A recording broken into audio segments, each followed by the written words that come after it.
So the reason that I decided to give this talk is because, having watched Wild Wild Country, it was clear that for all its investigation of the political aspects of what was happening around Bhagwan, Osho as he came to be known later, during his years in Oregon, the question was never asked, or if it was only superficially addressed. Why were we there?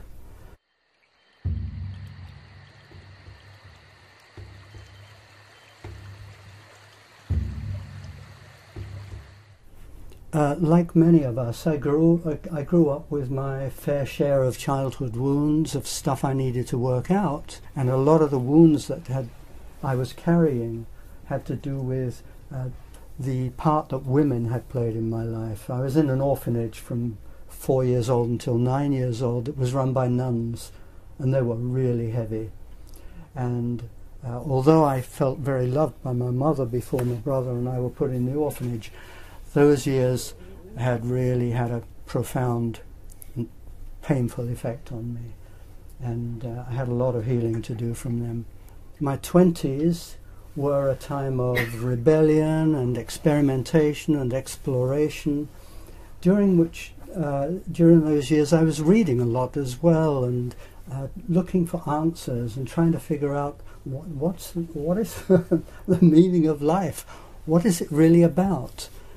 And in my late 20s, while I was at Oxford doing memory research, in fact, I read a book by Carl Rogers, and it blew my mind.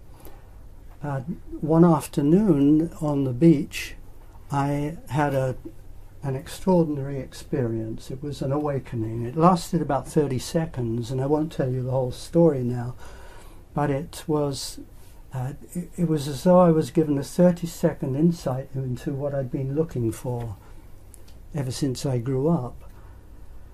And it changed the direction of my life. I let go of my doctorate studies and decided to go the path of personal growth, and worked with various teachers.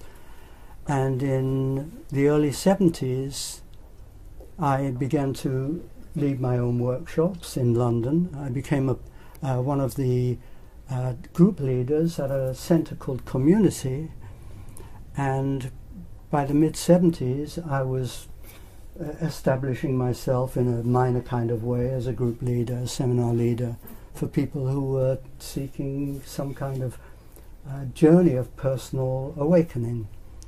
And I knew that I still had a lot of work to do, so as I was leading workshops, I was also still training and looking for good teachers. And by this time I was seeing people in orange robes around London, and I had a kind of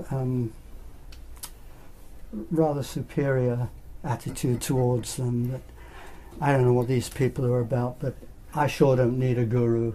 And there's one thing I will never do, and that is have a guru. And Somendra showed up. He had founded this centre, Community.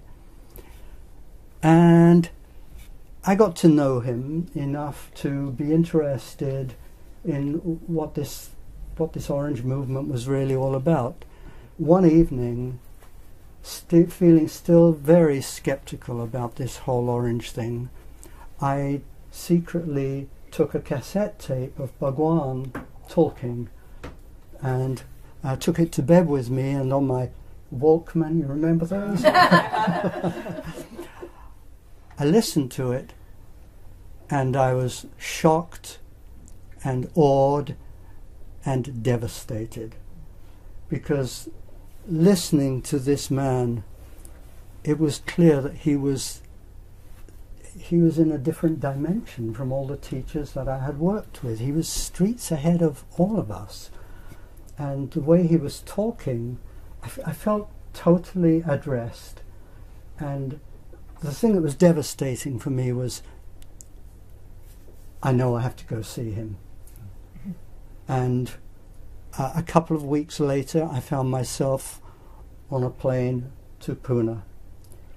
So March the 8th, 1977, I found myself sitting in front of Bhagwan, and he initiated me, and he gave me the name Swami Anand Rajan, and told me, your name means a king of bliss.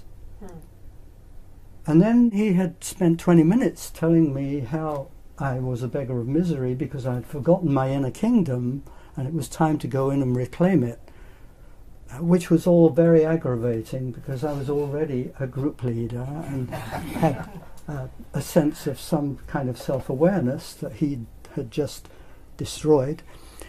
And during this 20 minutes, I was I was blissed out. It was so amazing to sit with this being and just be seen, because for all that he was taking me apart, it was done with such compassion that I felt seen and appreciated and recognized in a way that had never happened for me. So after 20 minutes, when he said, anything you want to say? I said, yeah, I just want to stay here. So stay here forever. And I said, well, you know, I have commitments. I've made promises that I have to keep in London. I have workshops to lead.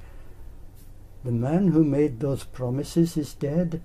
How can a dead man keep his promises? Alan Lowen no longer exists. Now it's Swami Anand Rajan. And then he laughed. He said, how long are you going to be here? I said, 3 weeks. He said, so you come back and see me before you're due to leave. So, day before I was due to leave, I had darshan with him, and he said, so if you go back to England, how long will it take you to clear everything up? And I said, 2 months. So you go back, finish everything, then you come back and be here forever. Well, it took me 6 months to clear everything up in England, and then I came back to Pune. And the day that I met him, that morning before my evening darshan, I met a beautiful German sannyasin, and after he had initiated me, I spent the night with her and the next 2 years. And when I said it would take me 2 months to finish up in England, she wanted to come with me, and Bhagwan says, very good, you go with him, you'll be good for him. We had a marvelous relationship in that it was agony and ecstasy, and was a really significant period of being opened up in ways that were very difficult for me. Mahari, my girlfriend, she really knew how to get through and touch the painful places, and it was the same the other way around. You know, we were a really alive, intimate relationship, and nobody knows you better and knows how to push your buttons better than your sweetheart, your beloved, your partner, your wife, your husband. It's the way it is, and I'm sure you know that.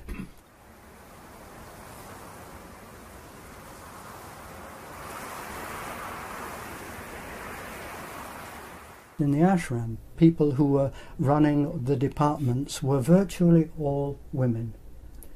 And Bhagwan had set it up this way because he wanted to turn the convention that we lived in on its head, where, especially in the 70s, you know, the world was run by men. And so he upended this. And the basis of his commune was, we are there as disciples. So when we went back to Pune after 6 months, within a couple of weeks I was called to the office and told that one of the group leaders was sick, and could I tomorrow come in and lead a group. It was a bioenergetics group, and I said, yeah, sure, I can do that. A week later, I was called back in the office and told, you and Mahari are moving into the ashram, and you will be leading 2 workshops a month. One is a 3-day workshop, the other is a 7-day workshop, and the long one is called Samapan. And this was the name that Bhagwan had given my workshop. And Samapan means surrender. And I got it immediately. Okay, he's giving this to me. You know, I know that the workshops we lead are our paths of learning and opening and awakening and healing, that we're not just there for the people who have come to the workshop. It's our own journey that is happening. When I was given my workshops, I wasn't given a single word of what I was to do in them. And this for me was a wonderful freedom, because this was where I got to let go of all the politics around working with people. I didn't have any say in who came to my workshops. People would come to Pune, they would sit in front of Bhagwan, and he would give them sannyas, give them their name, and say, you do this workshop, and this workshop, and this workshop. And that was how people came to my groups. So that was how my life in the ashram began. And doors kept on opening for me that took me closer and closer to him. I actually wrote to him one day, and I said, I don't know whether I should be leading groups. And I said to him, you know, I feel very perceptive and very present with people, but I have no compassion. So he called me to darshan, and he talked to me about how he saw me. And he said, all the compassion that you have known and shown up to now was fake. It just came from your ego, and this ego is disintegrating. And you will feel as though you're in the desert. Let it be so, and lead your groups as though you're in the desert. One day flowers will grow in the desert, and you will know your real compassion. What he gave me in that was this incredible freedom to be with people the way I could be with them, and to trust that through what was given to me in being with them. I've always felt that when I'm working with people, they are giving me just as much as I'm giving them. And every day of my life is a learning experience for me.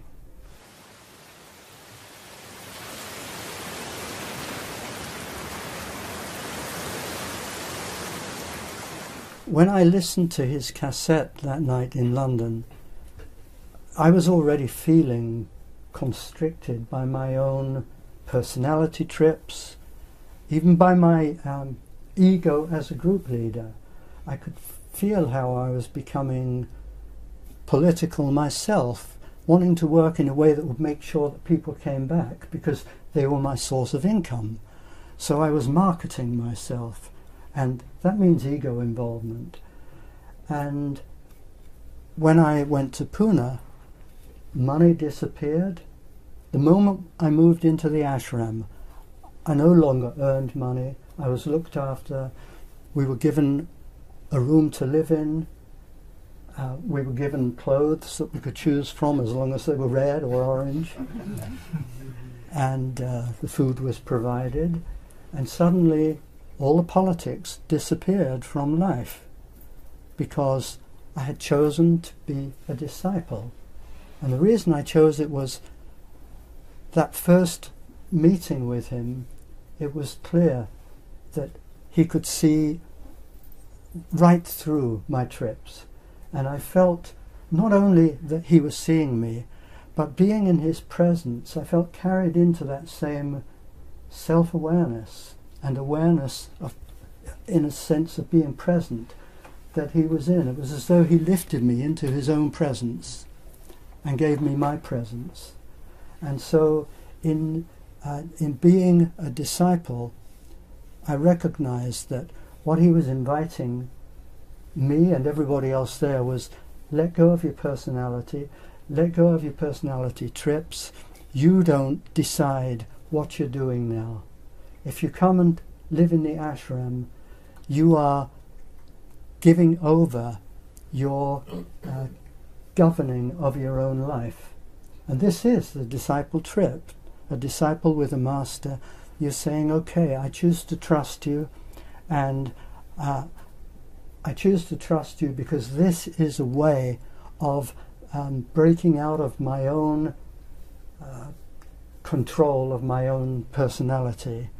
And I knew that my control of my personality was very affected by my own wounds and my own survival mechanisms that I had designed over the years growing up.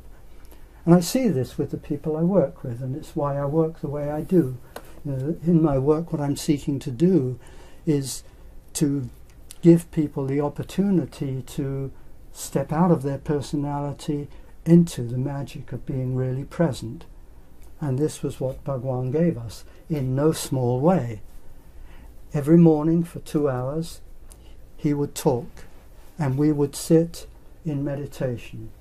And the understanding was that we were simply in meditation while he spoke. For a month he would speak in English, the next month in Hindi. And this alternated throughout the 3 years I was there. So for 1 month, every other month, we didn't understand a word of what he was saying. And this was amazing. You know, those discourses were in us, often they were easier to sit through, because we didn't understand how he was taking us apart and pulling the rug out from under us and showing us to ourselves in really uncomfortable ways. So this was why I chose to be with him. He was a way for me to get free of being trapped inside my own personality, my own costume that I'd grown up in. And so, as well as being in discourse every morning, I, like everybody, was given the work that I was to do. Okay, my work was leading 2 workshops a month, and the other days of the month I would be editing Hindi discourses that had been translated into English by Indians, and so they needed somebody who was had a good command of the English language to polish them up. That was my work. You know, from the perspective of being a disciple, my surrender was to whatever the work would be. If I'd been told you're cleaning toilets, I knew the surrender was to clean toilets or go work in the kitchen. Whatever. It was the path of discipleship, the path of surrender. Here's surrender for you.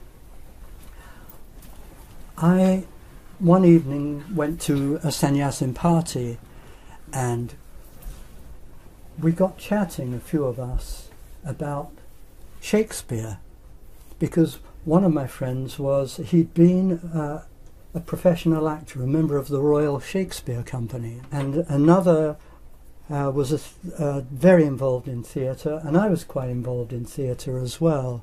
My first profession was I was a teacher of English and drama, so I had an attraction to drama. So we said, hey, wouldn't it be great to put on a Shakespearean play in the ashram? And the play, the obvious play to go for, was A Midsummer Night's Dream, because it's so full of magic and mystery.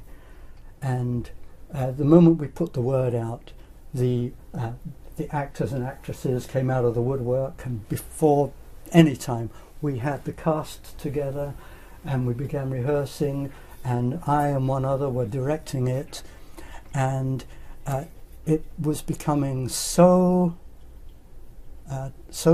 sophisticated in its shape and form that we decided, with the ashram's blessings, that it could be staged in a theatre in Pune, not just in the ashram.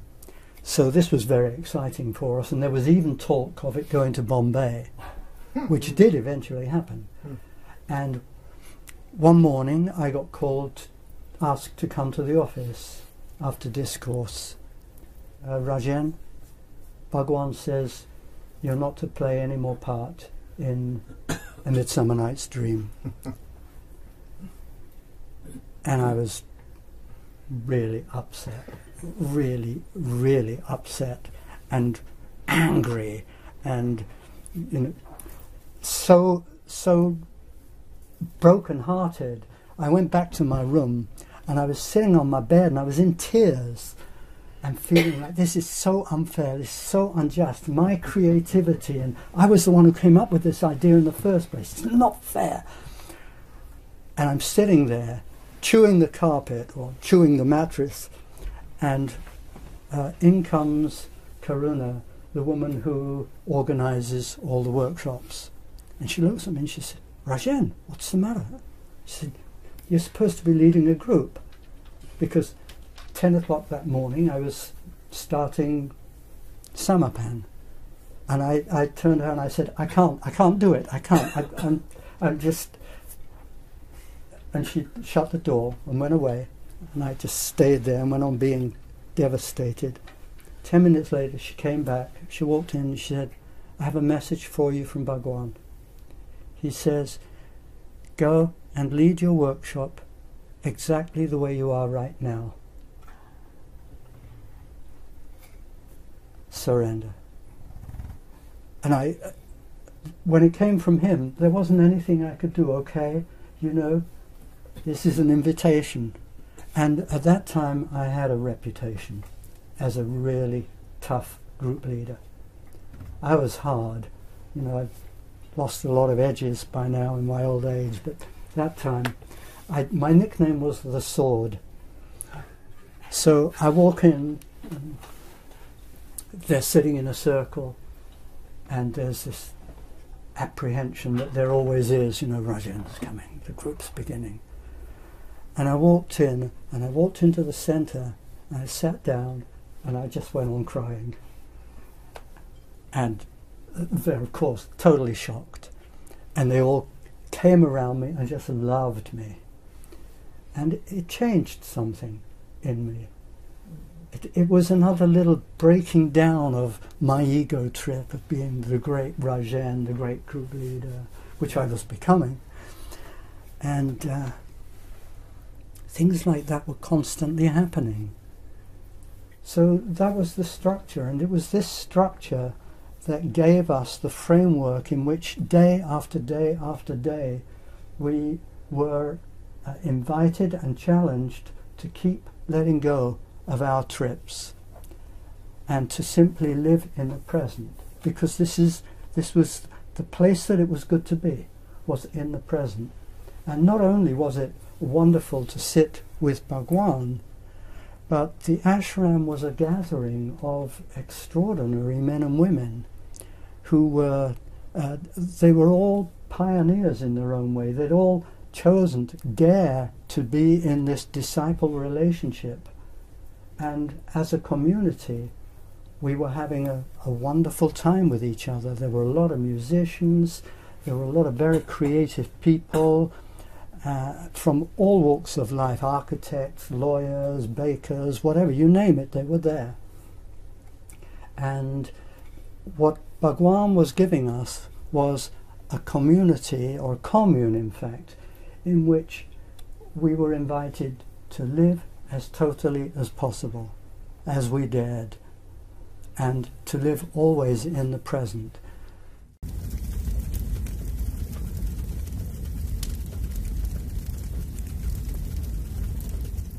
So his wasn't the orthodox ashram where there's usually the separation of the sexes, and sex is not something that you're going to have anything to do with because you're living the holy ashram life. His was a very unholy ashram in which we were invited, never mind trying to be perfect, be total. And this was his path. He said, you know, if you want to get free of your preoccupation with sex or any other desires, live them. Live them so totally that in the end you transcend them. This is the path. So this was the ethos, and the commune was a very vibrant place. We worked hard, we played hard, we made love and got into a lot of trouble doing so, because a lot of us, like myself, were in relationships, and in our relationships we were still carrying our stuff, our jealousy, our possessiveness. And we were in this incredible playground where there were so many beautiful men and women that the wish to play was very strong, and the opportunity to play was there all the time. And then, of course, there would be going back to your partner and having to deal with the consequences of your playfulness.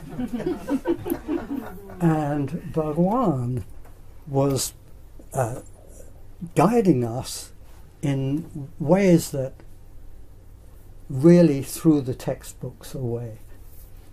As the doors kept on opening, I became one of his darshan guards, which meant that every evening I would be at darshan, so that I would finish my workshop and have dinner and go and sit in darshan with him.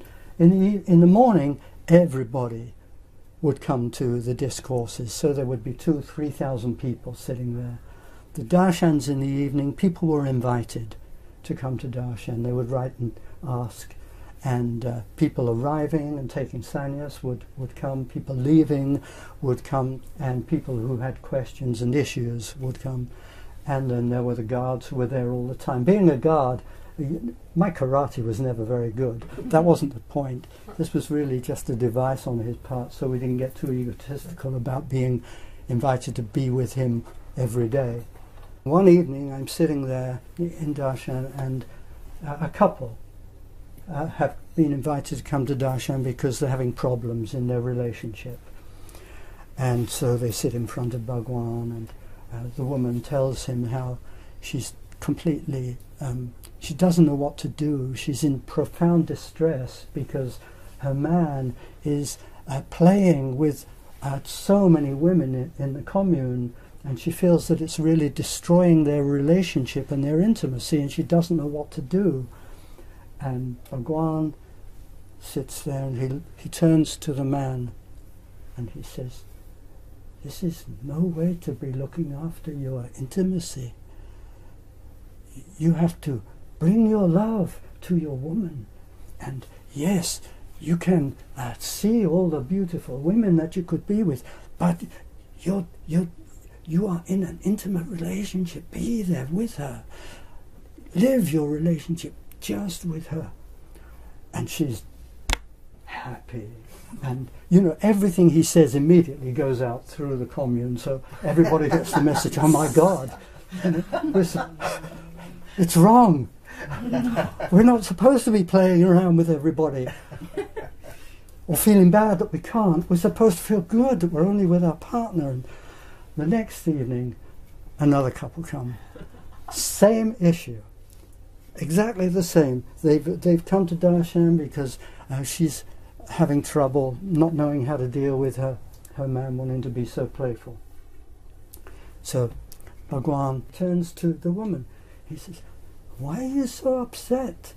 You know, you are in this garden and there are so many beautiful butterflies and bees in this garden. Naturally, your man wants to play with the butterflies, of course. And you, locked in your jealousy and your possessiveness, and you are here to let go of this.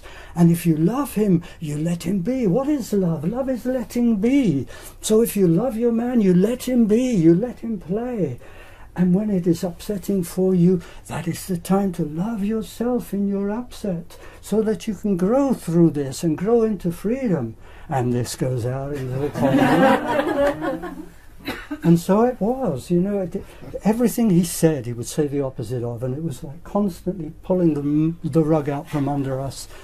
And the message was, you have to feel it, you have to find it, you have to discover it for yourselves, whatever it is. And one day he said, "What you're learning is to trust, and you learn to trust unconditionally. Because when your trust is unconditional, a miracle happens. One day, I'm going to make it more difficult for you to trust. And as time goes by, more and more difficult, until one day, it is impossible for you to trust. And still, you have to trust, because only then the miracle happens." Okay, okay, total surrender, total trust. And of course it's a total catch-22, which in Pune didn't matter that much, because it was such an extraordinary community to be in. There was so much discovering and exploration and playing, and it didn't matter if things went wrong, because we were only there learning from our mistakes. And the only things that could go wrong were being upset, feeling like I can't do this anymore, feeling exhausted, getting amoebas and giardia, and getting sick, and dengue fever. Those were the only things that could go wrong. I had all of them.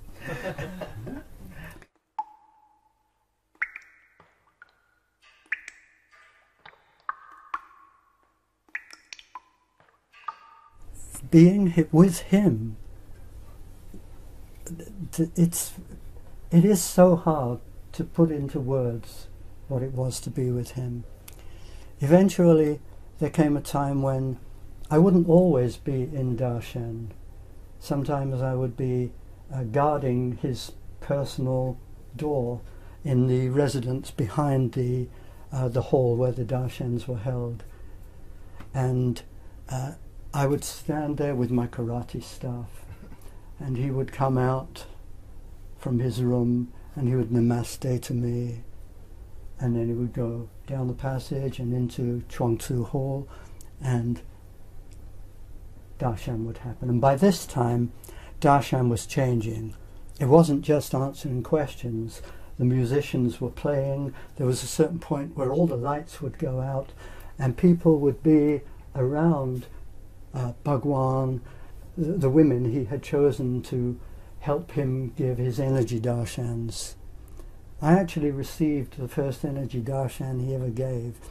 When the lights went down, he would do his Shaktipad on the forehead of the sannyasin who was receiving the energy darshan. Sometimes there would be two in him, have one thumb here and one thumb there, and the women would be sitting around supporting the energy darshan in the dark. And then the music would escalate, become crazier and crazier and crazier, and then at the height the lights would go on, the energy darshan was over, Bhagwan would stand up and namaste and make his way back down the passage to his room. So one evening I'm there, and the lights go out, and the energy that is coming from Chuang-Tzu Hall is so overwhelming. It's like it's like a tidal wave, and I'm standing there and I can't stand anymore. It's just taking me down, and I end up lying on the ground, spread-eagled on my belly, and I feel like I can't move. And then the music stops, the lights go on, and I realize he's coming.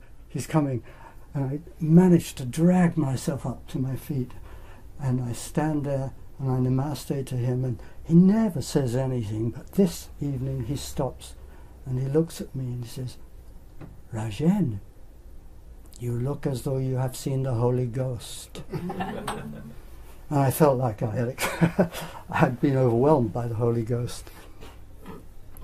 And there were all sorts of extraordinary things that happened. When I had only been in the ashram a couple of weeks, I wrote to him and said, I really don't know if I'm in the right place, because I sit at lunch and I hear the conversations of sannyasins around me, and they're so esoteric, and they speak in these spiritual terms that I've never heard of, and I don't know anything about, and I feel as though, it's like I don't know enough to be here. Maybe, I should go away and study and come back in a few years. And the next morning in discourse, he answered my question and said, "Rajen, don't worry about all this spiritual bullshit. Just go back to your room and have a good sleep. And he talked on then about the spiritual bullshit and how people were caught up in it and how it was all part of the ego trip, the spiritual ego trip, and how we needed to come to a place where we were not having any experience. You know, you have to go beyond all experience. And he would say things like this that just invited some understanding of a space that was beyond. And I'd had a 30-second experience of that space on a beach in California before I ever had heard of Bhagwan. And it never left me. It has never left me. Because in those 30 seconds, it was as though I was one with all that is. And it is all being created here and now, moment to moment. And, you know, people would call it a satori, okay? Doesn't matter what it's called, but it has stayed with me. It changed my life from that moment on. So being with him, I would be carried again into this space. And so I understood what he meant about the spiritual bullshit. I just also had a personality that wanted to say there's something wrong with me, I'm not good enough. Because that's what I was born with, that there's something wrong with me, it's my fault, I'm not good enough. And I was still working that through in being with him. So I didn't go back to my room and have a good sleep. And some years later I learned something about that. But let me come there another way. One evening I'm standing at the gate waiting to go into darshan, and a sannyasin comes by, and we're chatting there together, and he tells us he's just had the most amazing dream that he ever had in his life. And I said, you know, I've never had a dream that I could call the most amazing dream of my life. It just never happened. And went into darshan. That night, I had the most amazing dream I had ever had, bar one. And I'll come to that later. And years later, in Oregon, he was at that time his chief disciple, Tirtha. He said to me one day, he said, "Hey Rajan," he said, "you remember when you first came to Pune and you asked a question and Bhagwan said, don't worry about the spiritual bullshit, just go home and have a good sleep." He said, "Did you go and have a good sleep?" And I said, "Well, no, actually I didn't. I went to breakfast with my girlfriend." He said, "You missed." And Tirtha loved to tell people that they missed. This was his big thing, "You have missed."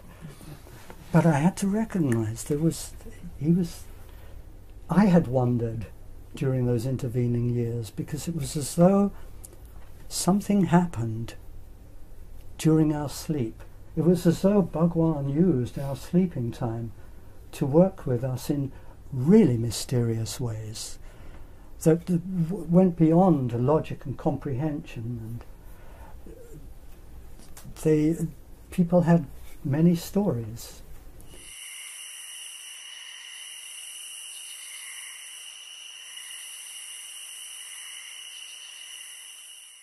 Mahari, that I was with for a couple of years, we had such a wild relationship, and sometimes it would get physical.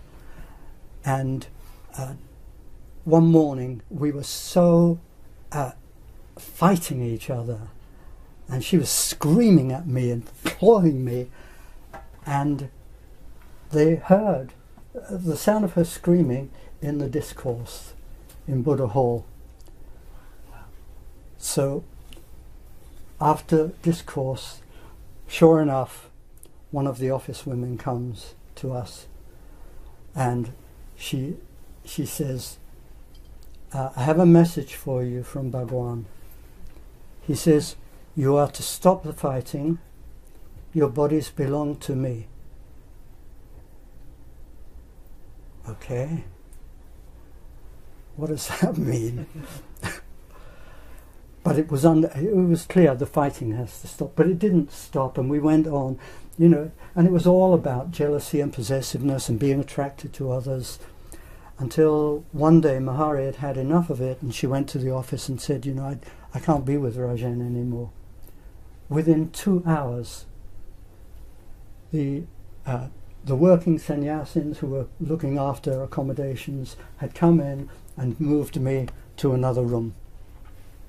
And so now I find myself in a room partitioned, where on the other side of the partition is a really nice Canadian guy who was a guitarist, and we got on pretty well, and I was okay with that.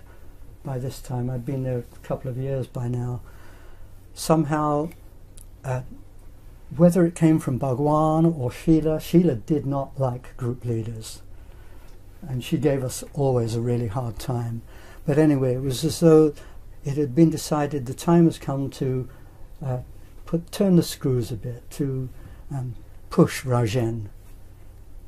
So my Canadian roommate was moved out, and an Indian sannyasin was moved in, and a loft was built, and upstairs his mother lived. So now,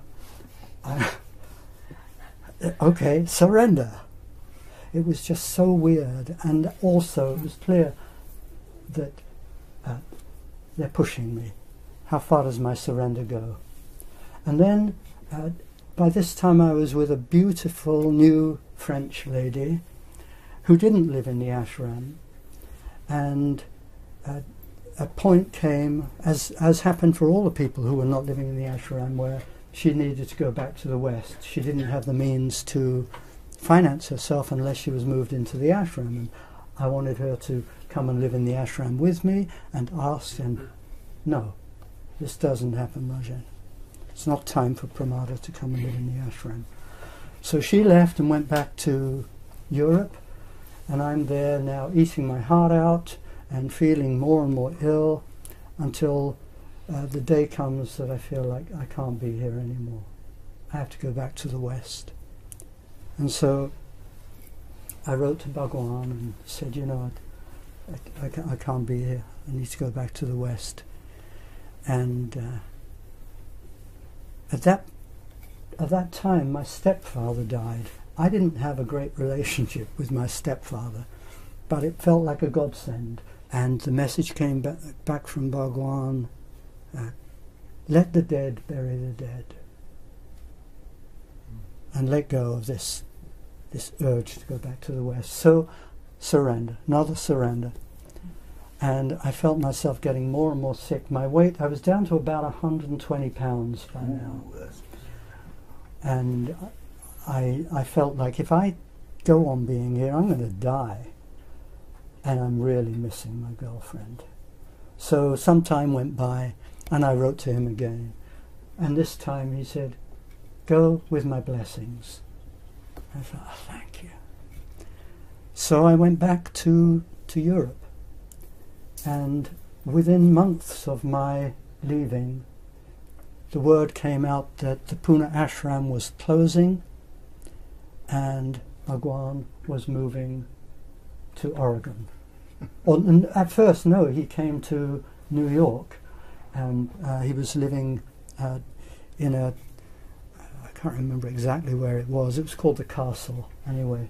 I got invited to come and have a little mini darshan with him, and it was very brief, and it was like a way of just re-establishing the connection.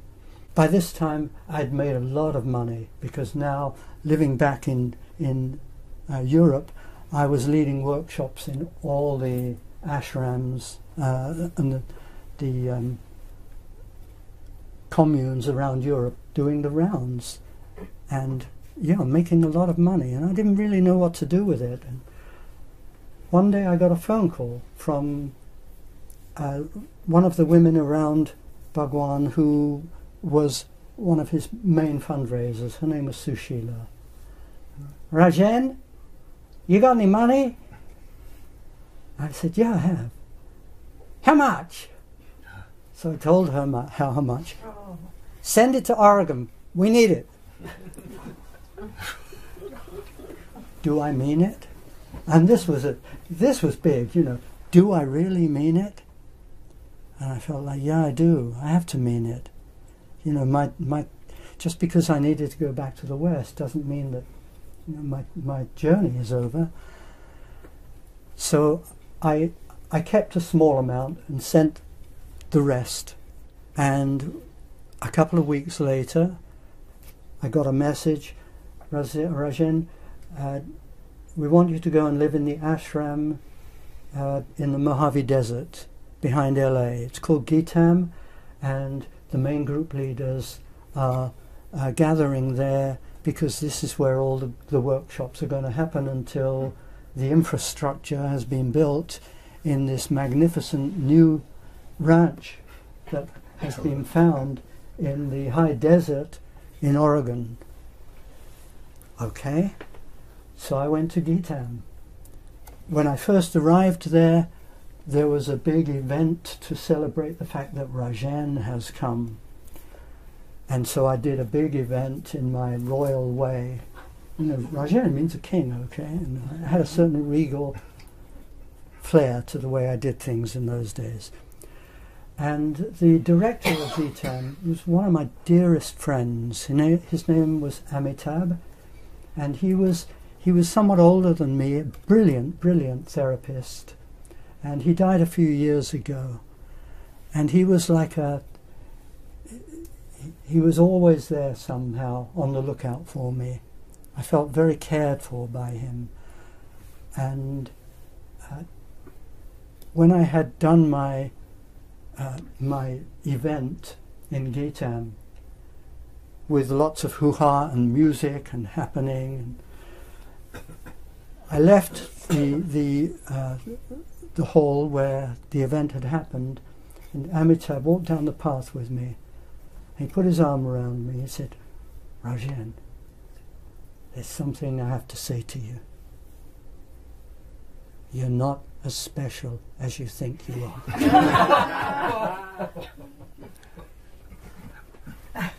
And it went right in. You know, it took me apart in a fabulous way. It freed me from something.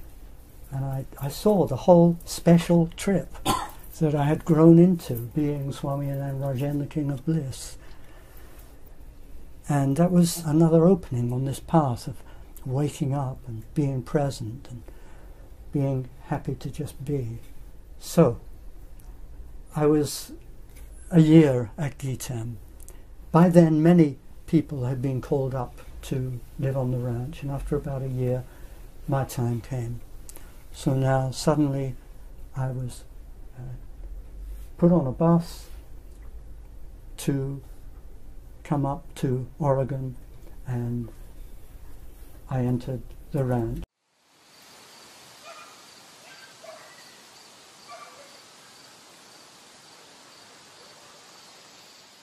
My first disappointment was immediate,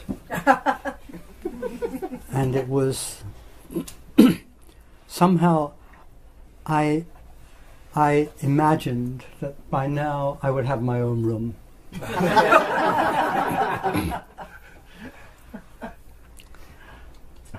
And once again, I had to surrender to being in a shared room. He was a totally okay guy, and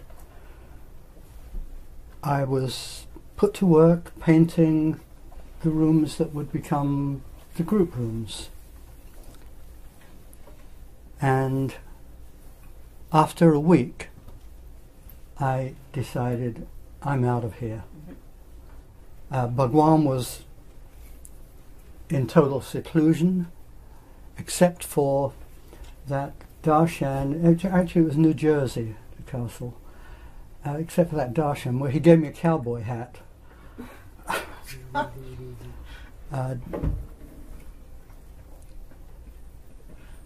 Except for that, I hadn't seen him since I left Pune. And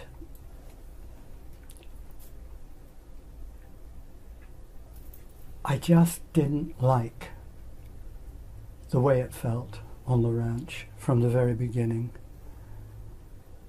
And it wasn't that I minded painting the walls. It was everything around that. The whole setup felt to me somehow something was wrong with it.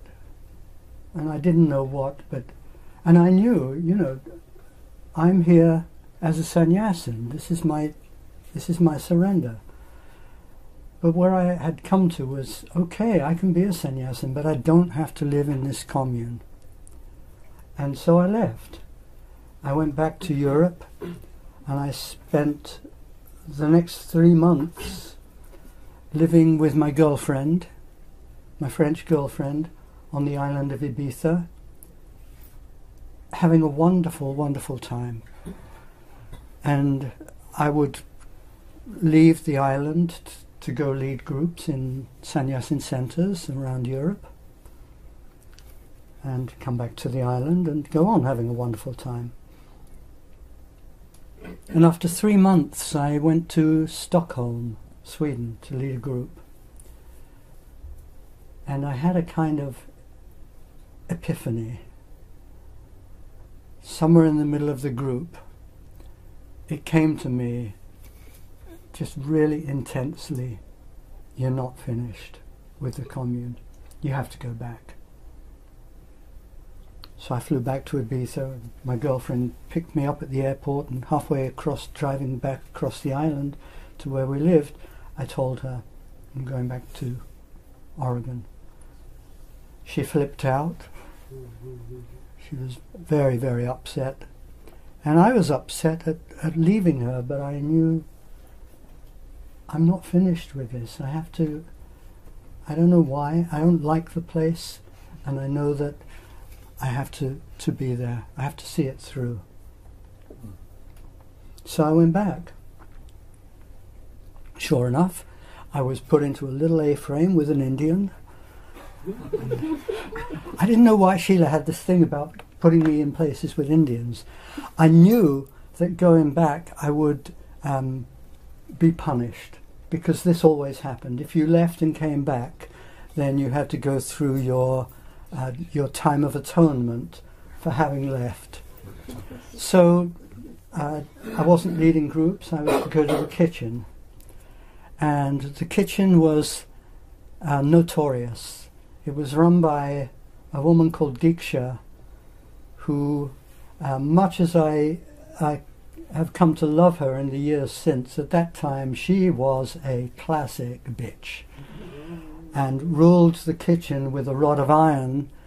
And for me, she, together with Sheila and a few others, they were the nuns from the orphanage, That's who they were in my psyche.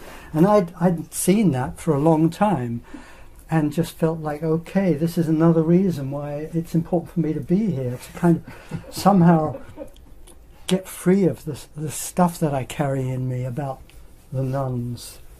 And there was one nun in particular who terrorized me. Her name was Sister Damien, and she was a nightmare.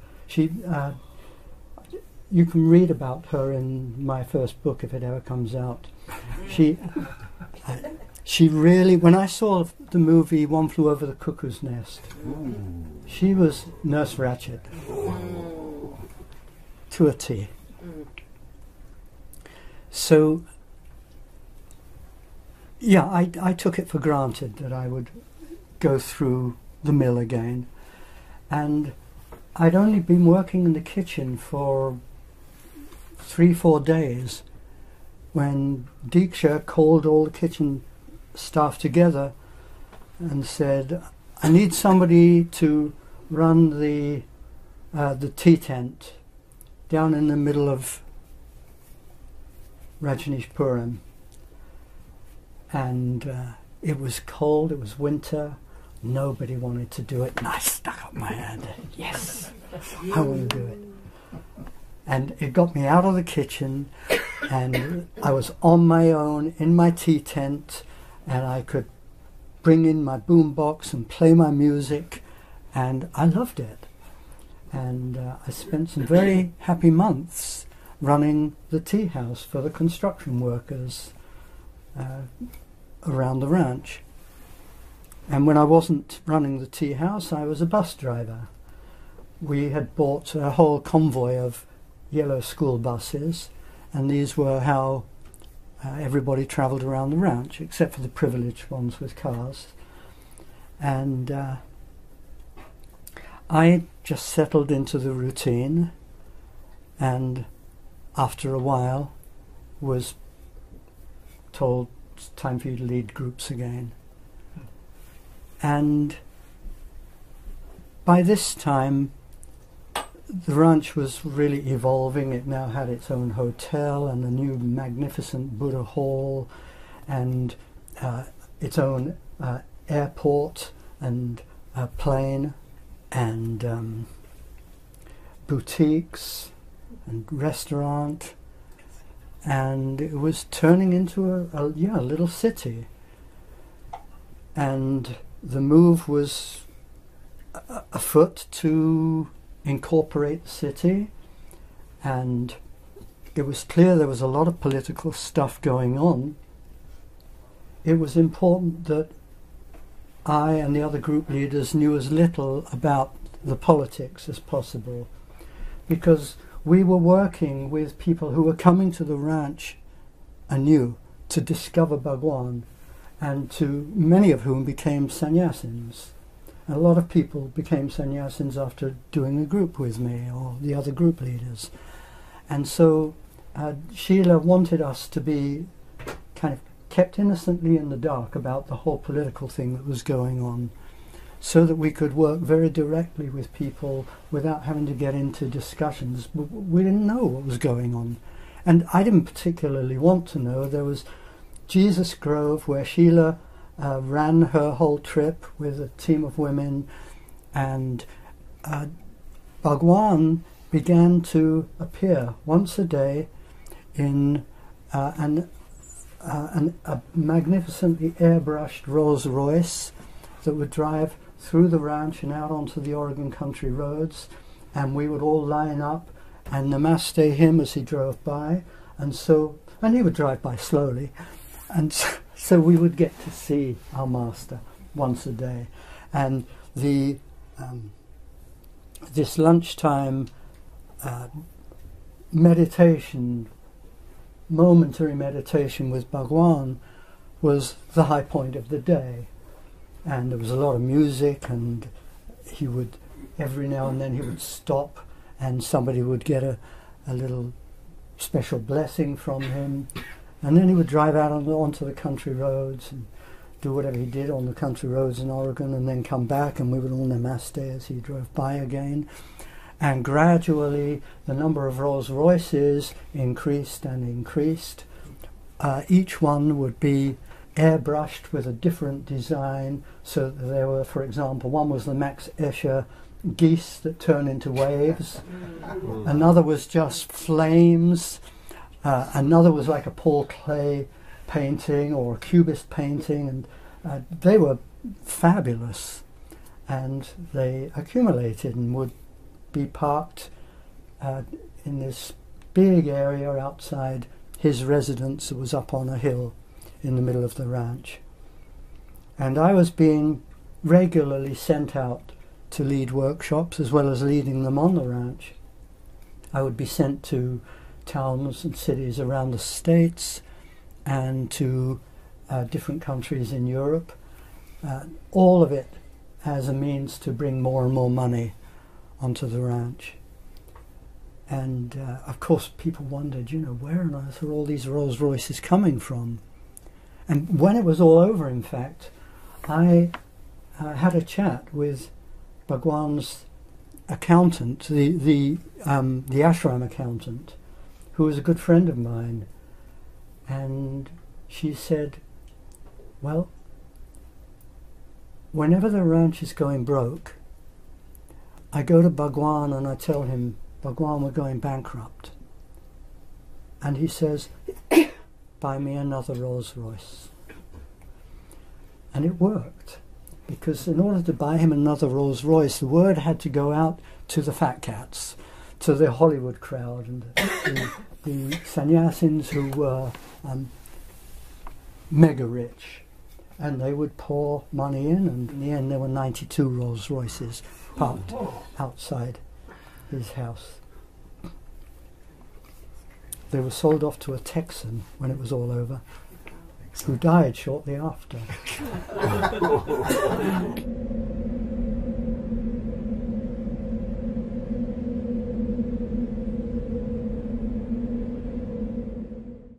The thing that was hard for me on the ranch was the gradual influx of rules and regulations. Pune had been really a commune where we had this sense of freedom to explore, to be total. On the ranch, the freedom to be total, it was as though it was being honed down day after day and week after week as more and more rules came in. And there were things happening that just didn't feel good. Like suddenly we had security guards, and then suddenly the security guards were carrying guns. And my girlfriend, this was when I finally got to have kind of my own room, when I fell in love with a woman on the ranch who stood in very good favour with Schüler and the office crowd, and we were given a room together. So that was sweet. And my woman, Sargamo her name was one of the security guards. And I would ask her about what was going on, and her stock answer was, hey, I'm not allowed to talk about it. And I'd say, okay. And then she became one of several women who were invited certain evenings to go to Bhagwan's house. And she was always, like the others, instructed to dress in a certain way and not to wear underwear. And I, noticing this, was asking her about it and getting upset about it, and she was doing everything she could to just assure me that, hey, it's not what you think, and yeah, he does touch us as he did in the energy darshans, but it's not sexual. And I was left just with that. One day I'd been sent to Europe again, leading workshops, and as I came back from Portland to the ranch and was picked up at the entrance to the ranch by the driver who was going to bring me home to my room, he was driving a different road. And I said, hey, this isn't the way to my room. Rajan, you don't live there anymore. I said, what do you mean? I live there with Sagamo.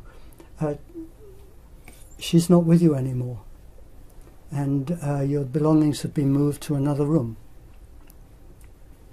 And I was freaked out, and in the night made my way to our room, went up the stairs to the room. The door was locked, and I could hear very intimate sounds coming from the other side of the door. And it was clear she was with a new lover. And what I did with it was, we weren't monogamous. I had been in Europe, I'd been playing, having lovers, and my assumption was, it's my fault. She's decided to leave me because I've been playing with other women in Europe. And again, it fed into my old wound. It's my fault, which comes from the very beginning of my life. And all I could do was leave and accept that this had happened. And it just added to my sense of mistrust in being there. And at the same time, my mistrust is what I have to let go of, because the trust has to be unconditional, and it will become more and more difficult to trust. There was a period where for 7 months, the only days I was not leading a group was when I was travelling to one or coming back from one. That was how my schedule was. It was just continuous work. And sometimes I would sit in my group and people would think I was in meditation, because I would sit there with them with my eyes closed. And I was just taking the opportunity to have a little rest, because it was so endless, the work. There was the endurance that it took to just keep going and to work day after day and no breaks was really intense. And to add to this, I was then informed that in the evenings I would be waiting in the restaurant. So now I led groups during the day. I was a waiter in the restaurant in the evenings, and surrender, and yeah, it's going to become more and more difficult to trust. Yeah, okay, it is. Yeah, I remember. Okay, surrender. So life went on like this, and it was clear that there was stuff going on that we would catch a sense of. Something had happened in Salem with salmonella poisoning, and there were rumours running around that it had something to do with the office and Schüler and Puja, and it was clear that there was a lot going on in order to try and safeguard the Ranches Incorporation as a city. And there was a vote coming up, and the rumour was that the salmonella poisoning in Salem had been actually brought about through the work of sannyasins who had gone there to poison salads in restaurants in order that people would be sick on the voting day. I mean, it was such an insane rumour that it seemed ludicrous. And it just seemed like the kind of nonsense that would be purveyed in order to bring the ranch into more and more disfavour. And it was becoming more and more disreputable to the people of Oregon.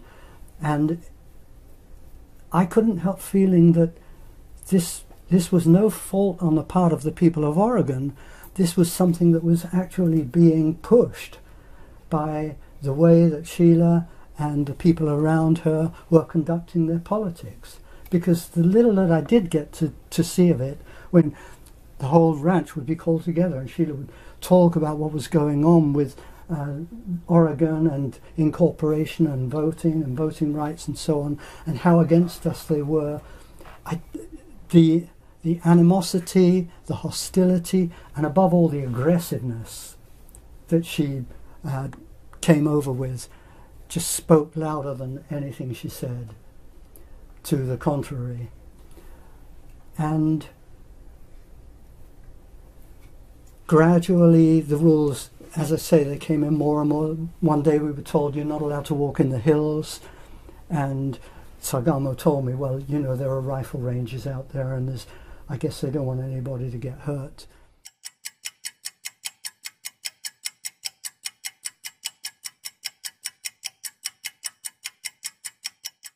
Around this time, AIDS was becoming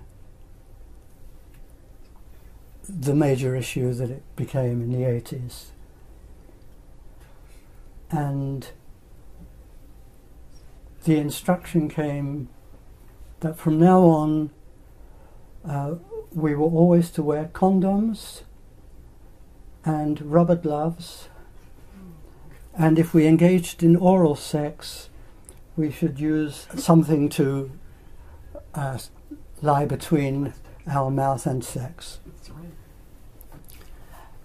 And there were women who were instructed by Schüler to, in a sense, spy and find out if people were obeying these rules.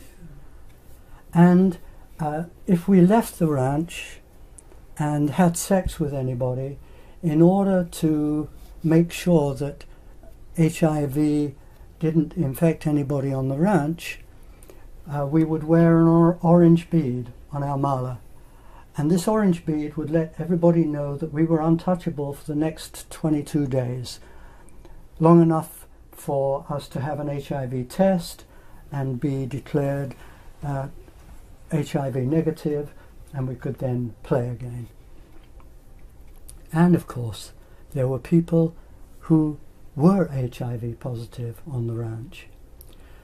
And a new area of the ranch was created. It was in a valley called Desiderata, and everybody who was HIV positive was sent to live in this separate valley. This went along with Bhagwan beginning to reappear, and he began to hold satsangs again in this magnificent new Buddha hall. And the people from Desiderata would have to sit in a separate enclosure from everybody else. And stuff like this was, for me, really, really hard to take. And the only thing that I had that was keeping me there was, I'm going to make it more and more difficult for you to trust. One day I will make it impossible. Eventually, it became clear to Schüler that the only way that the Rajneeshpuram could be incorporated as a city would be to have enough votes to outvote the rest of the county. And so she was looking for a way to manage this. And one of her team came up with the brilliant idea to bring in homeless people and give them a new home. And so buses were sent out to cities around the states, as far away as New York and Philadelphia, Florida, and homeless people were invited to come and live a new life in paradise with a home and everything that they were longing for as homeless people. And about 3,000 people, homeless people, were brought into the ranch and given an area where they lived. And I was one of the group leaders who was instructed to work with them to help integrate them into our way of life. The Oregonian county authorities had gotten wind of what was going on and were looking for a way to stop this from happening. And they managed it. They came up with a finding. There was a regulation that required any resident to have been resident for, I think it was 6 months before they could vote.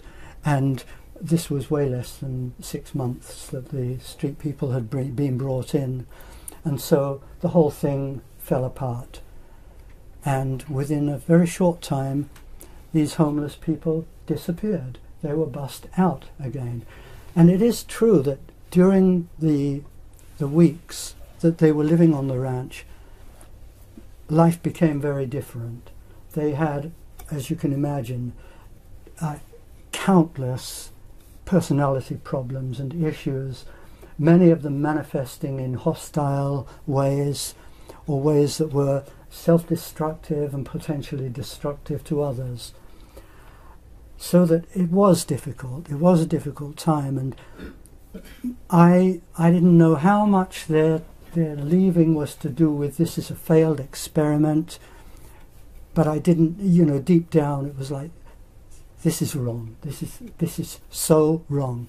Especially when I heard that they weren't bussed back to where they came from. They were just taken down to Portland and around Portland and dropped off. And it was becoming so that in my final year, 1984, I found I had a new personal mantra.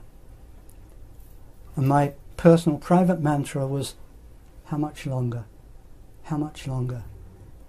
Because it was feeling that corruption was just creeping in beyond any device asking us to find unconditional trust. It just seemed that it wasn't about a master's device. And what was unknowable for me and for most of us was how much of this is coming from Bhagwan and how much of this is coming from Schüler. And I think this became the question in the minds of more and more sannyasins who are living on the ranch. And my sense was, I guess my way of keeping myself there, keeping myself in some kind of trust was, this is Schüler's shit. And I have one special regret from my time on the ranch. When the street people were there, the amount of money that the ranch had to play with was diminishing day by day.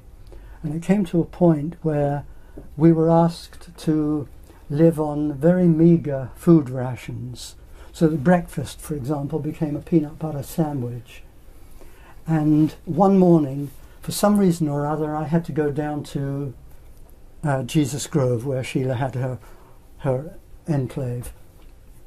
And I walked in, and there were Schüler and all her team sitting around a long table with tablecloth and a sumptuous spread of food and drinks. And my regret, what I wanted to do in that moment, was to walk up to the table and take the tablecloth and just... And the thing that stopped me was surrender, trust. And so I didn't say anything.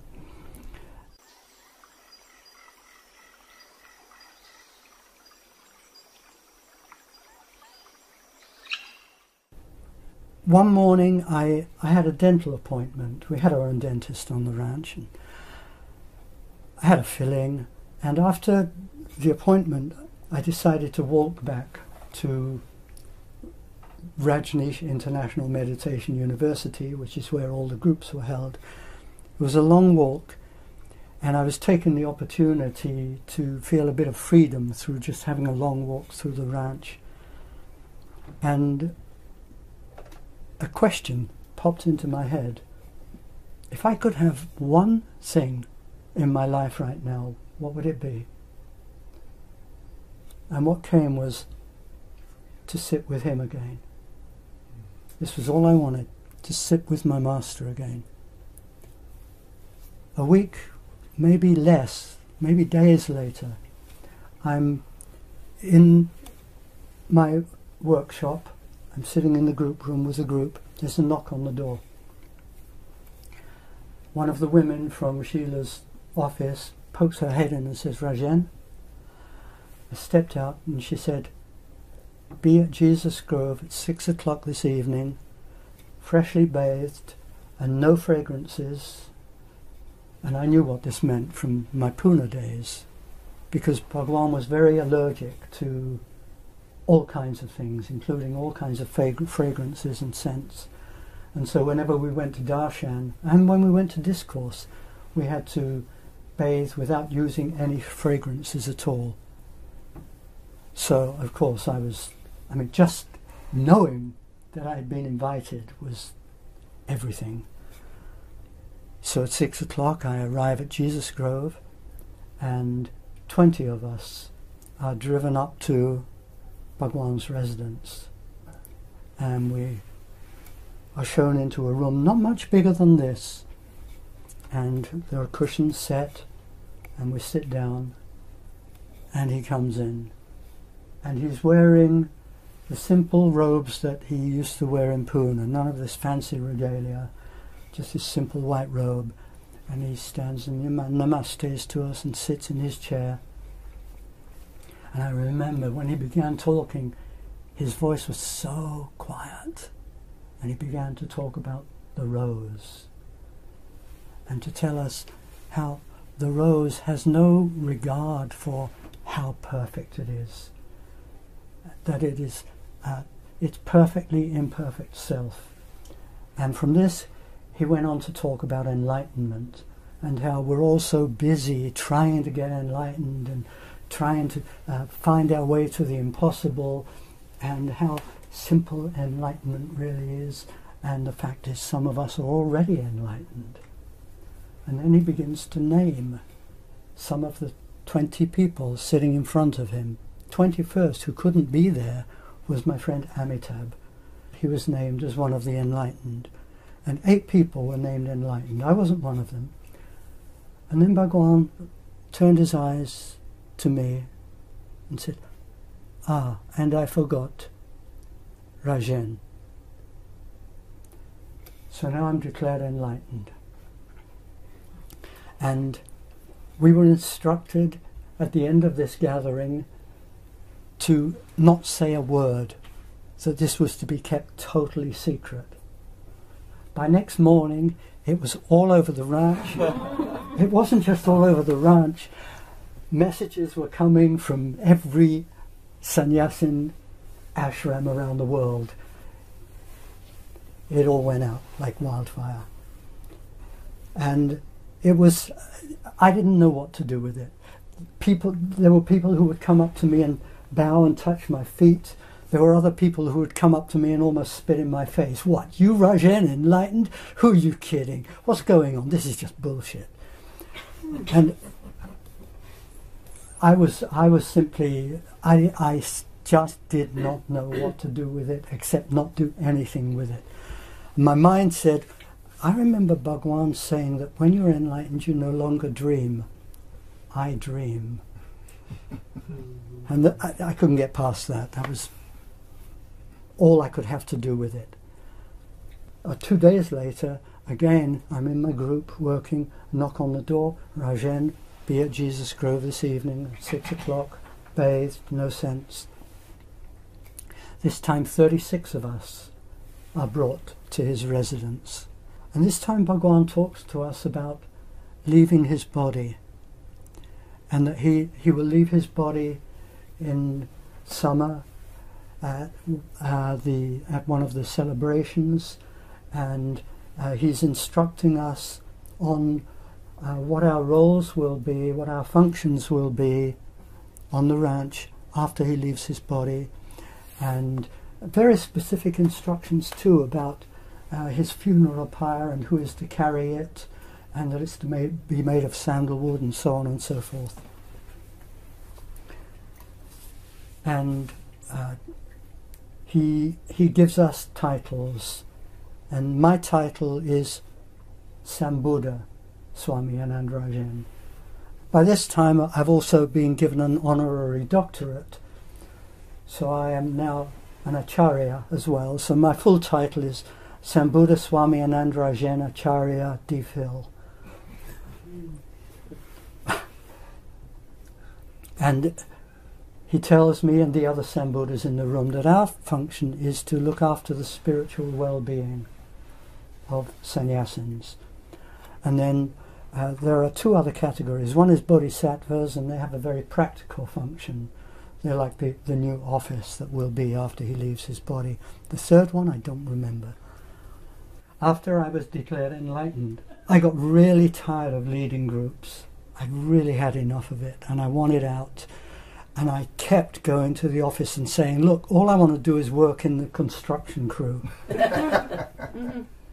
And they just, "Forget it, Rajen, we need you leading groups." Until one day, to my astonishment, I was told, "You can go join the construction crew." And I got what for me it was like a kid's toy.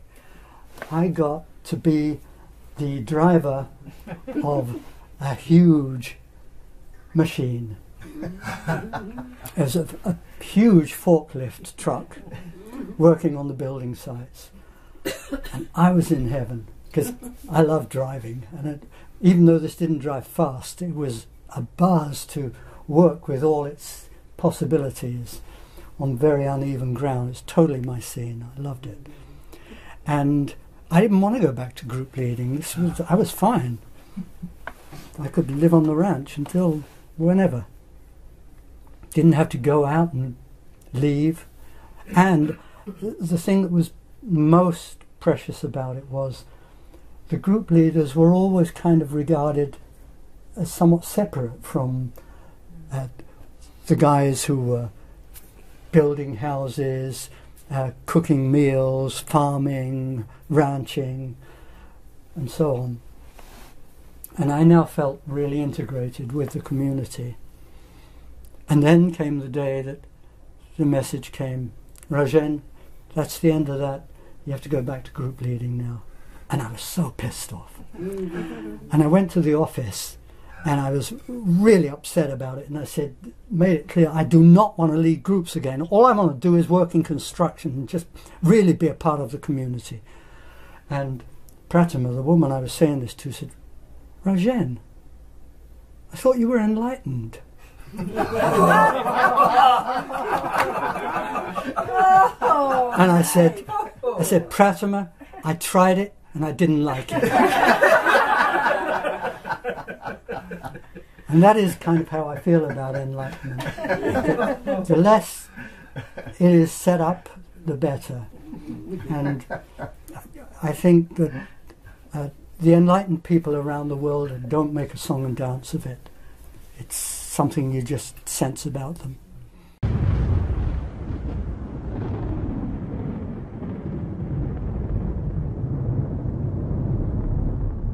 The reason that Bhagwan has kept this seclusion, by the way, is because the conditions under which he was permitted to live in the United States were that he didn't work, that he was allowed in on the basis of his fragile health. And so he could live here, but he mustn't do his work. And if he sat with us in discourse and darshan, that was him doing his work. So he wasn't permitted to. And this was why he was in this seclusion, having just these private illegal meetings with sannyasins doing his work. Until Schüler came up with the idea that the members of the media could come and interview Bhagwan. And this wouldn't be work. This would just be Bhagwan being interviewed by press and TV, and major celebrities would come and interview him. And each evening there would be this meeting with the world press or TV media. And I was one of the people who was instructed to be there every evening, and other sannyasins would be invited, so that it would effectively be darshan again.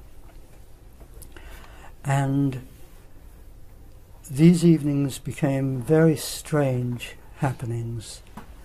Some evenings, the way he spoke was the way I had known him in Pune, just in his immaculate presence, and coming from such a space of awareness and understanding and compassion that it was just blissful to sit with him.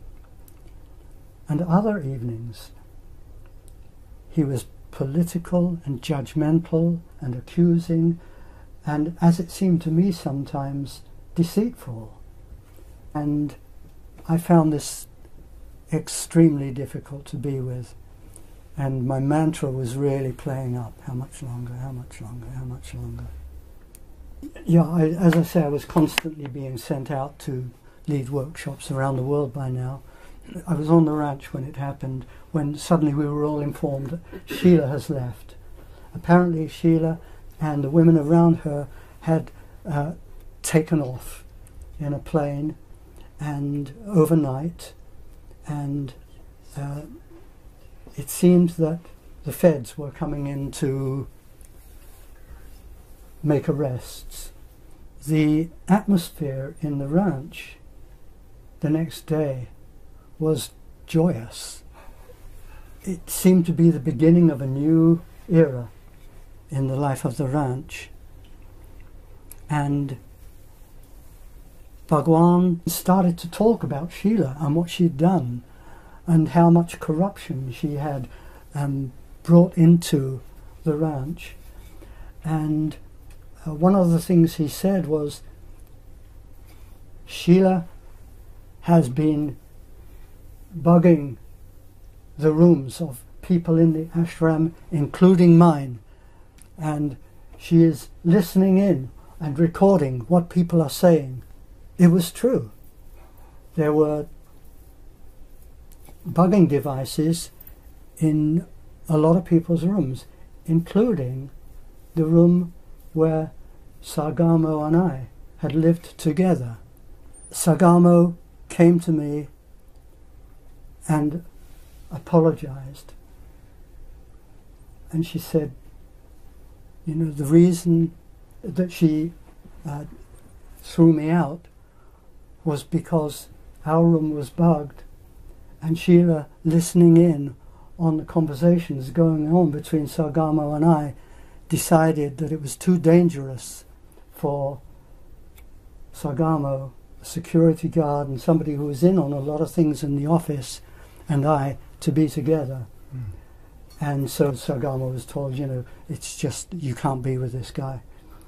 And it was, you know, Sargamo was in her own surrender to the needs of the commune. I was then sent out again to Europe, and my function this time was, you have to help the communes because they're in turmoil. Since Sheila's departure, nobody knows what's going on, and we don't want the ashrams around the world falling apart, so go help. So I had already been to Switzerland and flown to London, and in London I was waiting for a business visa to go to Sydney, Australia, to help the communes in Sydney and in Perth. And my business visa just wasn't coming. And one morning I called the Sydney commune and said, hey, you know, what's happening? Rajen, you're not going to get your business visa. Bhagwan just got arrested trying to leave the States. And they told me that he had been arrested flying out of the ranch in a Learjet that had to land in Charlotte, North Carolina. And for me, this was the end.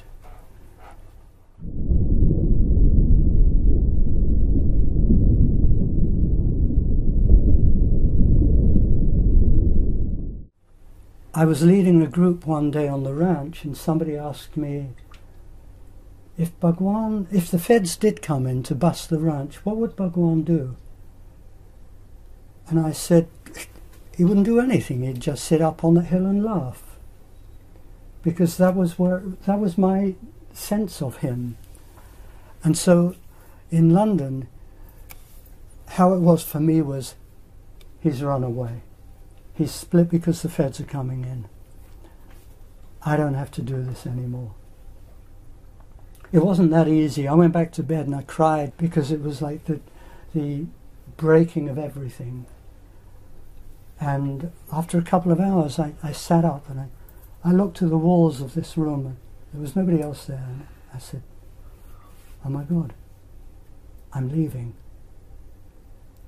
And I got up and I dressed, and I spent the whole day walking through London, totally blissed out, feeling I don't belong to anybody anymore. My body is my own. I don't have to do this trip anymore. And it was a moment of a day of incredible ecstatic liberation. And then within a day or two, it came to me, I have to deal with the practicalities of this. So the first thing I did was to call a good friend of mine, Viresh, who ran a Humaniversity in Holland, one of the big Osho communes, or Bhagwan communes in those days. And he arranged for me to go stay with friends in northern Italy. And I did so.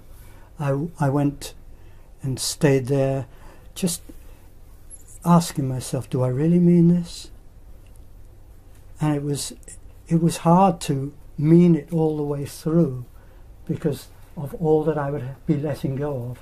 Like everybody I knew, all my friends were sannyasins. My world was the sannyasin world.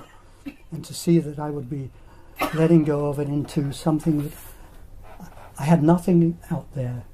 And I had no money, I had no bank account, nothing. So I had to know I really meant it. And I called Viresh.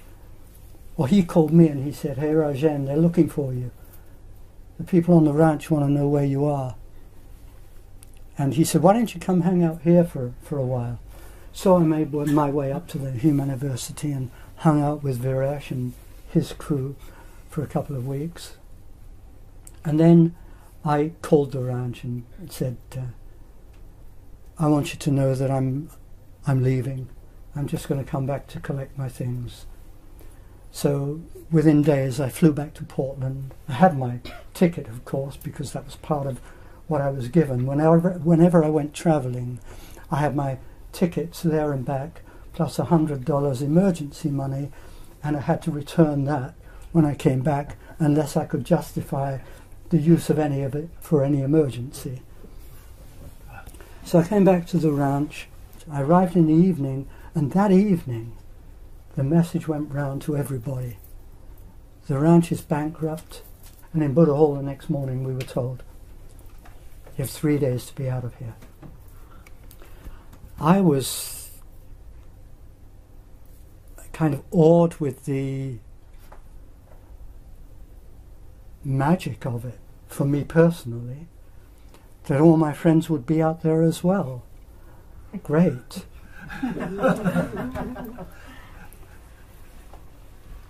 So next day I got a ride down the road to California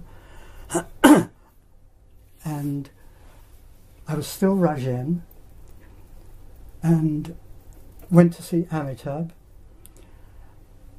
I must have visited him twice because a few weeks later I visited him, and on the counter of the Sannyasin Center was a newspaper, the Rajneesh Times, that came out every 2 weeks.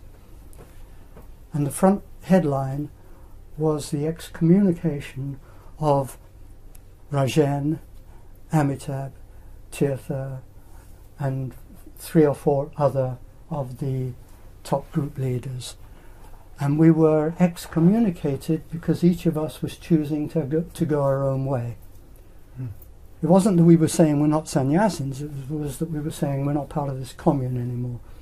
I didn't know whether I was a sannyasin anymore because I was struggling with that, the blissful letting go that lasted a day had turned into an ongoing struggle of what this really means.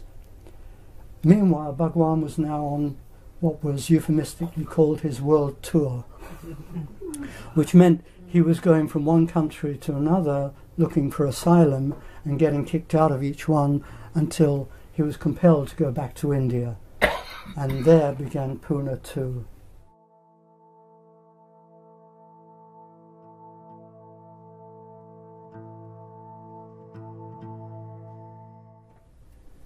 Eventually, Bhagwan, back in Pune, had established Pune, what came to be known as Pune too. He was no longer Bhagwan, he was now Osho. I felt no inclination to go to Pune. That was clear. And in any case, officially I'm excommunicated. And then every now and then I would hear that he was talking about me. And every now and then I would receive a message from him inviting me to come back. And when I didn't, when I declined the invitation, then I would hear that he was bad-rapping me in the discourses in Pune. And this went on over a period of years. And gradually, one by one, the ashrams shut their doors to me. I remember the last ashram where my workshops were not cancelled was Hamburg. In Hamburg I had many years of wonderful friendships and relationships and love stories with the inhabitants of the Hamburg commune. So I went there to lead a workshop, and I was met at the counter by one of my old friends who said, Rajen, there's a message for you from Bhagwan. He wants to know if you're still a sannyasin, and if you are, he has something very special to offer you. The carrot dangles. And I said, well, I'm sorry, but I can't say I'm a sannyasin. That was the last workshop I led in Hamburg. That was the last workshop in those years that I led in a sannyasin commune. And shortly after that, I heard on the grapevine that Osho was now telling people that Rajen was totally on an ego trip, and the message came to me to stop using the name Rajen. And when I received this message, my response was, please tell Osho, he didn't lend me the name Rajen, he gave me it. It's my name now. It's up to me what I call myself. So I went on being Rajen for a few more months. And then one day I realized that I needed to let go. I needed to just, for my own sense of cleanness and innocence and freedom, I needed to let it all go. And so I came back to being Alan Lowen and began working as Alan Lowen. And finally, a few months before he died, I heard that he was again talking about me in discourse and saying that I was very angry with him and that I was saying bad things about him. And I wrote a letter to him and said, you know, I just want you to know that I'm not angry with you, I'm not saying bad things about you. I am puzzled that the man who really gave me this opening into being me is now putting me down for being me. And I left it at that and sent off the letter. Thought no more about it. And by then I was never invited to any sannyasin events anywhere. I had friends who were still my friends. It was an interesting time because what I discovered was that there were people who I thought were really, really dear lifelong friends who from one day to the next wanted nothing more to do with me. And there were other people who I thought were dear and lifelong friends who really were dear and lifelong friends, and it didn't matter to them at all that I was now persona non gratis. It wasn't so for them, and our friendships just went on.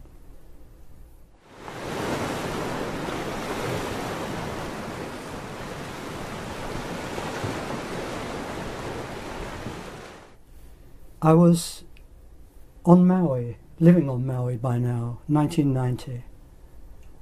And one morning,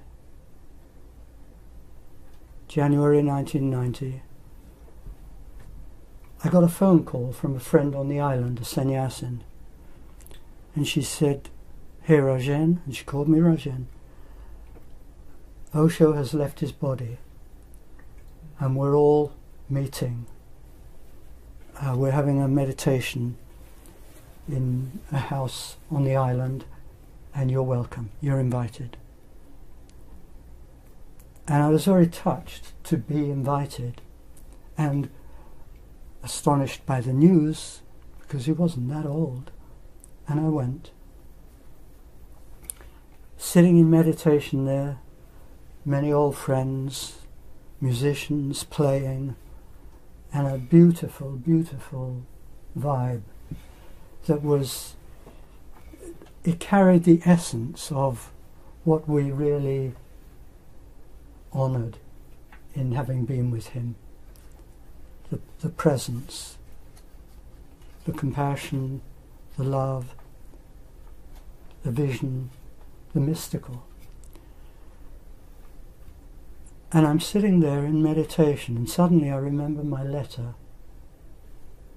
And in the same moment that I remember the letter I've written him, I know that there is a reply waiting for me in my P.O. box in town.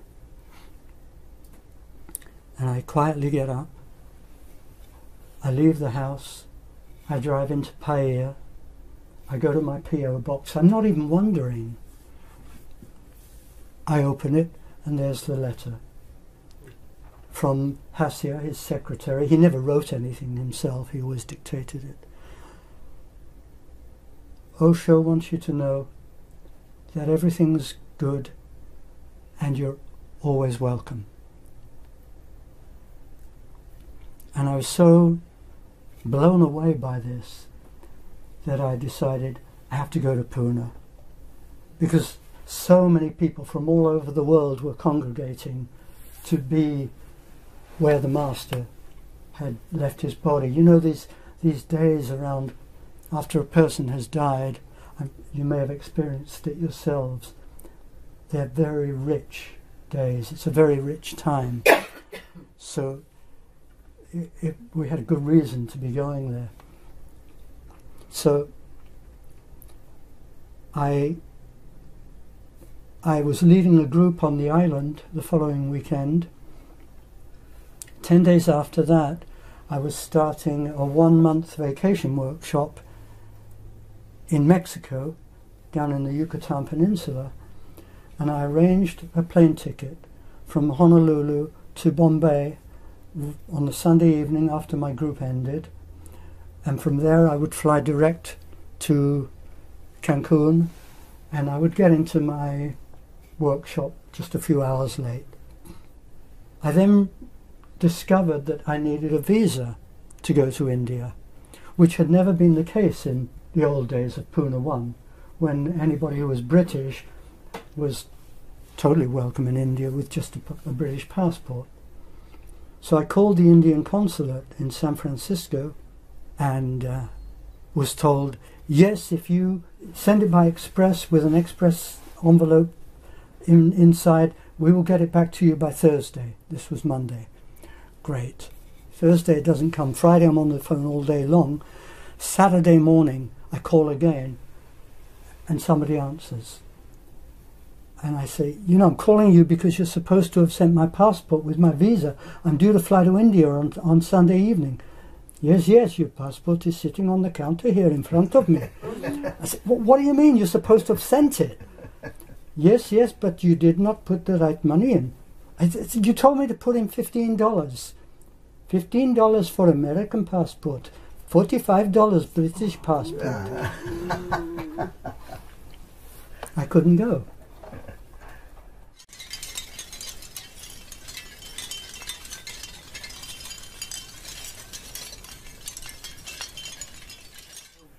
So I let it go, and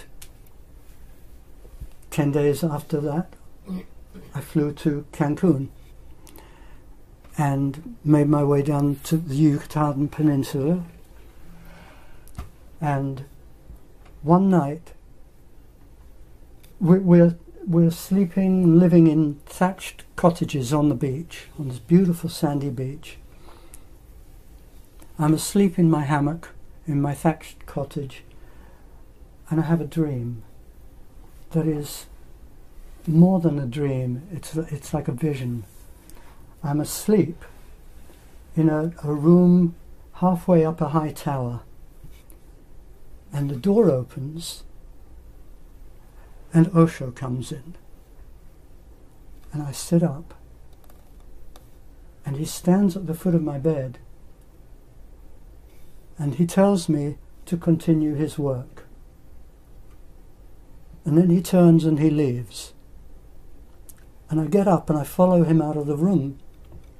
down this old medieval staircase, and I go open these doors, walk through them, and find myself in a cathedral. He's not there, but there are two lines of sannyasins. There's a line of male sannyasins facing this way, and a line of women facing the men. Everybody's naked. And I realize I'm also naked. And I walk across, and I join the line of men, just standing in the middle of it. And the door at the end of the cathedral opens, and Osho walks in. And he walks down the line, down the aisle between us, namasteing, and he stops in front of me, and he namastes, and he initiates me as Alan. And then he turns and he leaves. Now, his logo in those years, you may know, is a great white bird, and in its shadow, under its wing, is a smaller grey bird, the disciple flying under the wing of the master. I'm so blown away by this dream. It's so real that I wake up in shock. I get up out of my hammock and I walk down to the edge of where the sand meets the ocean, and I'm standing there. It's like 3, 4 o'clock in the morning, and the ocean is just gently lapping, and the stars are shining, there's a moon, and as I stand there, just full with this sense of him, I hear this whoosh, whoosh, whoosh, and I look up, and over my head, from behind me, flies this great white bird, and just flies out to sea and disappears. And that is the end of my story with Bhagwan and Osho.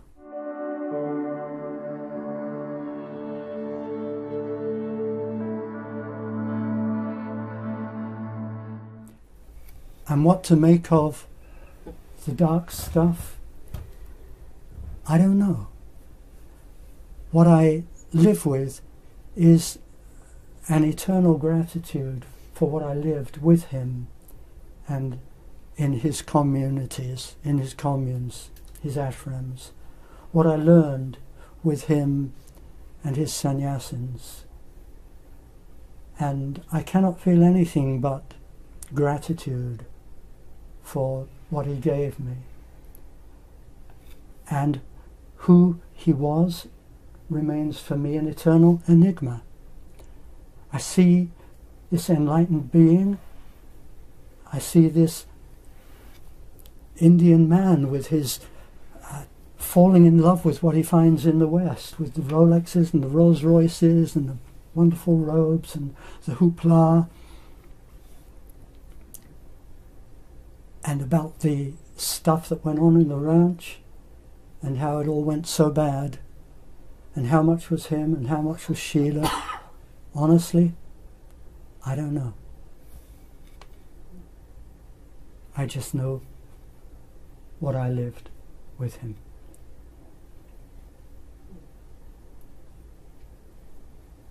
That's it.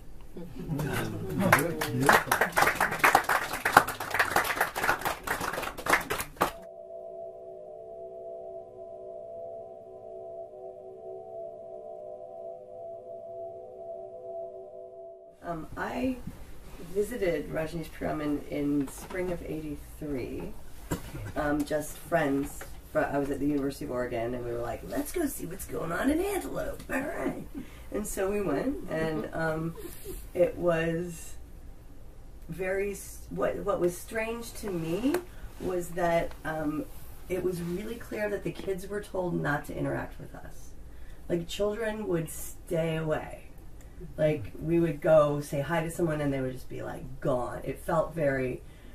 We were hoping, I think, for some kind of like open-hearted, like this is going to be comfortable and sweet, and we were like, you know, hippie kids at UO in the theater department wanting some experience like that, and what we experienced was the opposite of that. It was, you can't talk to them, you guys are outsiders, you're not going to, you know, experience any of this. And so I don't know, was there some kind of kids are not allowed to talk to outsiders? This was what I mean about how things became less and less free. You know, if that had been Pune in the 70s, the story was totally different. Didn't matter whether you were a sannyasin kid. There was no such thing as insider outsider. Mm-hmm. It was just what happened for you when you chose to become a sannyasin yourself. And for the kids, half of them didn't know if they were sannyasins or not. It wasn't an issue. They were just there having a good time. Mm-hmm. And on the ranch, as I say, the rules and regulations just came in, one after another after another. And oftentimes, it didn't make sense why the rules were coming in. That, for example, to me, it's ludicrous. I didn't know that. Mm-hmm. You're the first person who's ever told me that. Good friend of mine was a kid, and he said that he was really told very clearly, you don't interact with anybody who's not part of the community. It's like the paranoia was really put deep in him. Like, yeah, something terrible will happen to you if you do. There was a lot of paranoia brewed up on the ranch. When did it close? November 85. And how many were living there? At its height, I would say 3,000.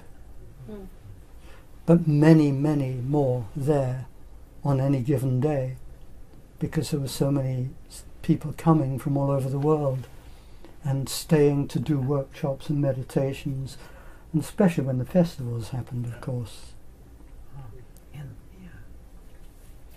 I once guesstimated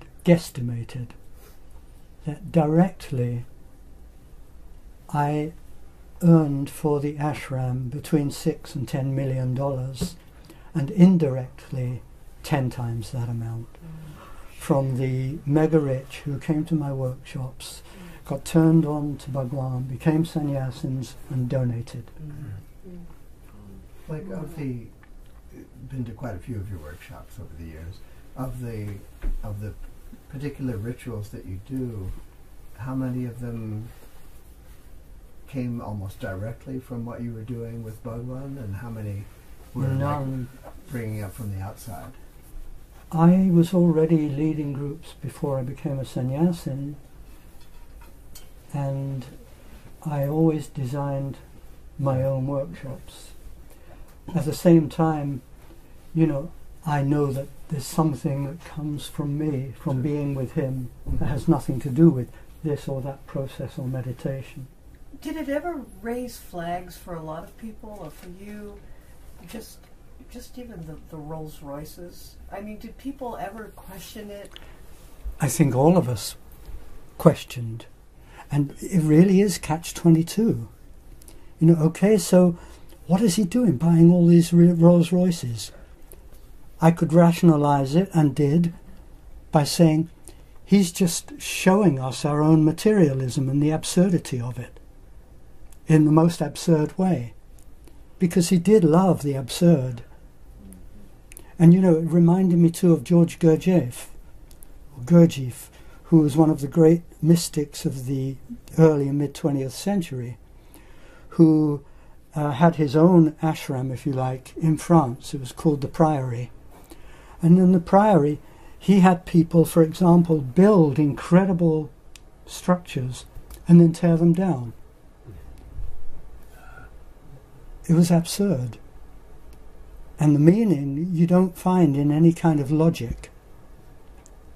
I imagined what he was doing, what Gurdjieff was doing, was just creating a device for his disciples to go through their stuff. And certainly the Rolls-Royce thing was putting us through our stuff. It was my experience of him, especially in the 70s, that was my guiding light, if you like. What bit of advice would you have for a person drawn to some kind of a organization that some people would label a cult, and some people would say has lots of beauty associated with it. I'd say you have to trust your own intention and your own need. My need in going to him in 1977 was to break free of the traps that I felt myself caught up in, even though I was already working with people, and the fact that in him I sensed a being who was free of those and who could enable me to find that freedom. So I think it's not so much about, well, it is about who he or she is. You have to have a basic trust in them. And then it's, is this what I need to give myself? And I knew I needed to give myself this. Yeah, I told you one of my regrets on the ranch, not pulling the tablecloth. The other one was that I didn't leave much earlier. And at the same time, as I regret that, I respect myself for daring to trust as long as I did. Although there are sannyasins, I know, who would say to me, Rajan, you blew it. It was impossible and you didn't trust. And some of them are still sannyasins. And some of them send me nasty messages every now and then. Oh, man. Yeah. I'm curious now in your reflection, what concept of discipleship and following, what that means to you now. You do it because you have to. In 1977, the way it came to me, I felt I have to respond to this. And two of the most important days in my life are the day I became a sannyasin and the day I let it go. And they both really matter. That's discipleship. Well, I'm really struck because I was there for a lot of what you're talking about, and also with you when you came to Maui and you started your art of being, and we're going through all that with Osho about dropping the name and when he died, and I was there, so it's just been really auspicious to be here this evening, hearing the journey through your sharing, having shared some of that journey, with thousands of others and you there, and then with you a bit more connectively on Maui for some time as well. Beautiful. Yeah, Maui's a haven. I have so many sannyasin friends on Maui. And they're not busy with whether I'm Alan or Rajan. In fact, I often get called Rajan there, and I like it. There's something very affectionate about it. It doesn't mean I'm a sannyasin, it just is how I'm known to my old friends. I like the Zen saying, Zen mind, beginner's mind. And I love being at the beginning. Yeah, let's call it a day. Thank you. Thank you. Thank you.